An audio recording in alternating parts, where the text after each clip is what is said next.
kita kan musisi, bercerita soal kebebasan, main musik juga untuk demokrasi dan kebebasan, tapi diri kita sendiri terbelenggu.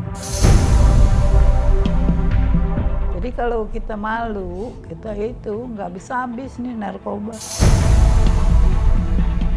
Mulai terganggu kebebasannya gitu kan. Bayangin nih Pak, naik pesawat 15 jam misalnya ke Amerika. Kalau ini nggak bakal bisa karena baru 3 jam tuh udah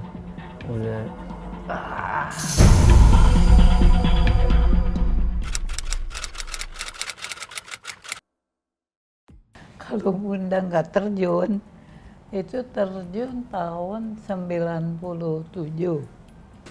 Karena udah nggak ada selain. udah mati. Karena muncul hilang begitu terus. Akhirnya Bunda masuk 97. Ya udah hidup terus. Makanya Bunda suka bilang kalau wartawan itu yang bantu laki-laki lebih baik perempuan. Harus ada sosok perempuan di dalam segala sesuatu gitu ya, di belakang karir.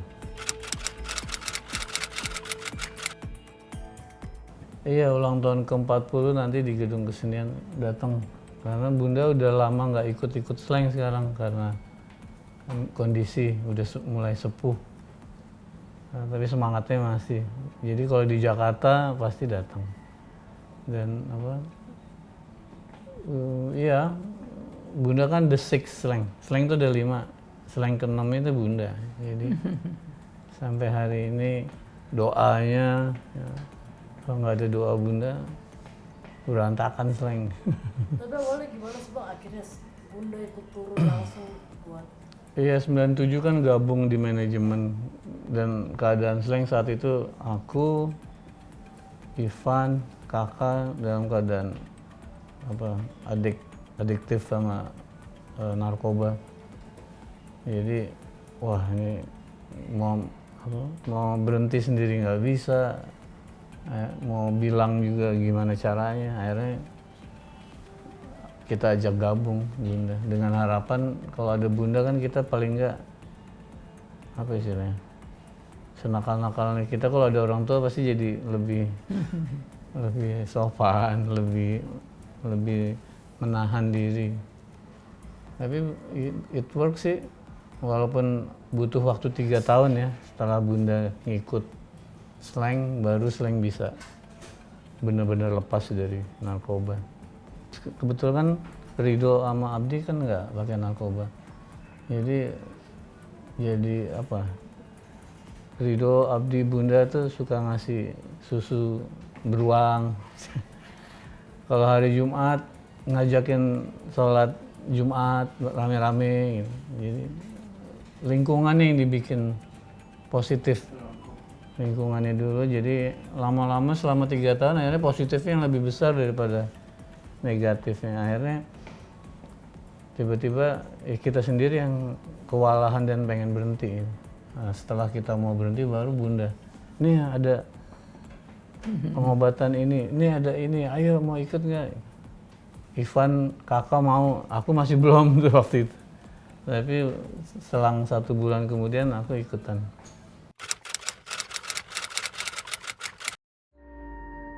Susah nggak ngarahin kita? Susah-susah gampang. Waktu masih pakai narkoba. Oh, susah-susah gampang. Soalnya Bunda tuh jadinya senang gitu ituin anak-anak narkoba, karena dianya mau. Jadi walaupun yang kena tuh 3 itu Bim, kakak, Ivan, itu nurut. Apalagi Ivan itu nggak mau di sini.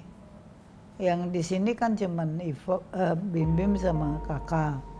Tahu nggak, Ivan, aku mau di rumah aja. Udah dibiarin deh, oke lah. Kamu di rumah dari ini berdua gitu.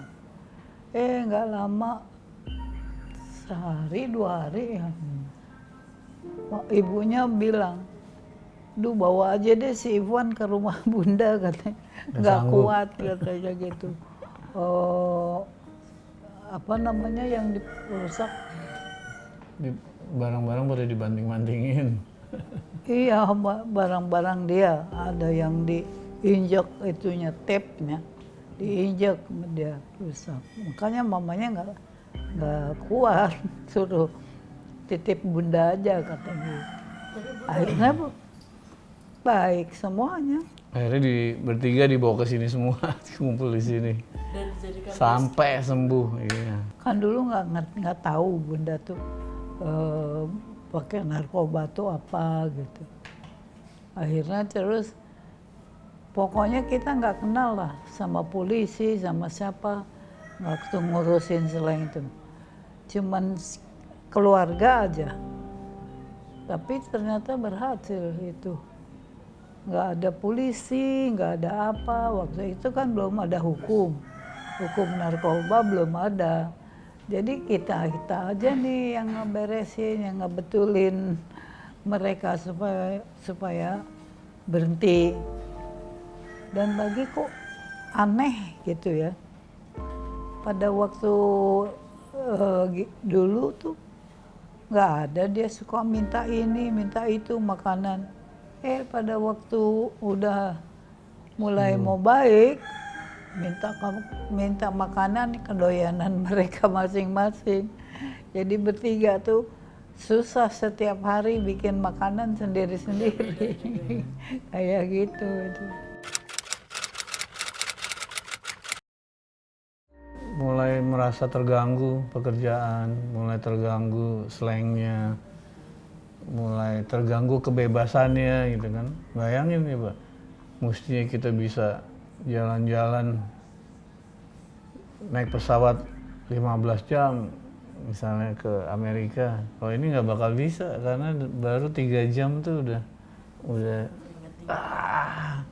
akhirnya kita nggak berani jauh-jauh, nggak berani ke Papua karena Papua terbangnya lebih daripada 3 jam kan. Kita merasa loh, kita kan musisi bercerita soal kebebasan, main musik juga untuk demokrasi dan kebebasan, tapi diri kita sendiri terbelenggu, nggak bebas gara-gara pakai narkoba. Itu mulai udah deh, kita harus coba berhenti. Tapi berjalannya waktu coba sendiri-sendiri, kakak berhenti pakai lagi, gue berhenti pakai lagi, Ivan kayaknya wah ini nggak bisa nih, harus rame-rame. Akhirnya, Yang paling belakang berhenti itu Ivan. akhirnya tahun 2000 tahun baru kita rame-rame bertiga berhenti dan berhasil sih.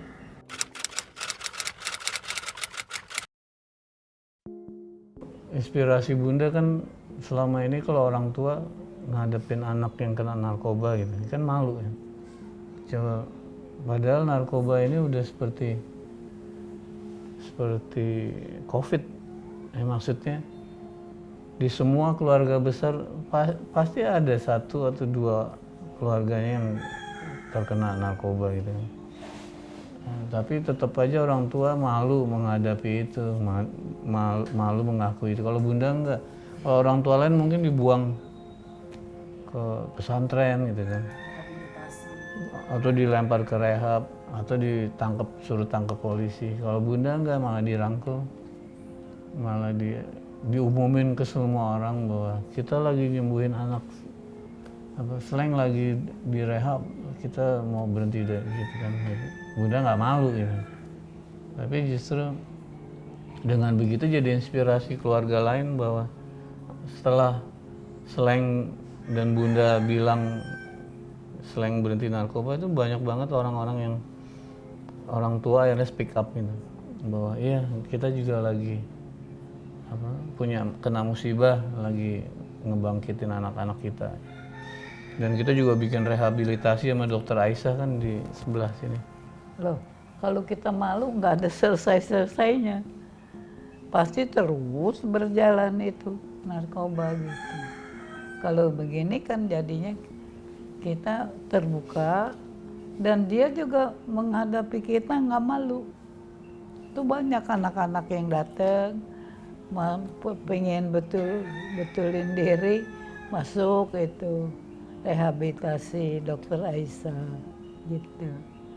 Jadi kalau kita malu, kita itu nggak bisa habis nih narkoba. Sampai sekarang pun masih banyak sebetulnya. Malahan bukan anak-anak lagi, sekarang orang udah dewasa yang pada pakai. Iya, bangga lah, bukan hanya aku yang bangga ya, tapi slankers juga. Aku setiap kali keluar ketemu penggemar atau ibu-ibu, pasti banyak yang istilahnya penggemar slang, tapi penggemar bunda gitu. Jadi kan rata-rata, oh gue ngefans sama slang, ngefans sama bim-bimnya gitu kan. Ada juga, banyak juga yang gue ngefans sama slang, ngefans sama bundanya gitu. Karena sosok inspirasinya ya, ibu jilbab di dunia rock and roll, nyembuhin narkoba. Jadi itu bagi mereka adalah the six slang gitu loh. Jadi memang satu kesatuan dari segala macam kisah tentang slang.